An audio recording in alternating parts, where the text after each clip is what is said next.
In this video, let us learn how to divide the number 244 by 4 using the long division method.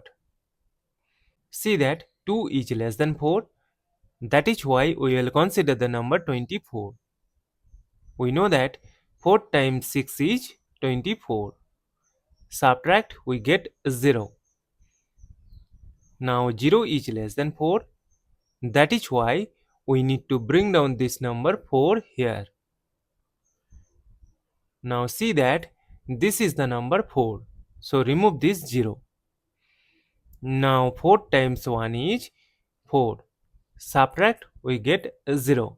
As we have no number to bring down here and got the number 0, so we will stop.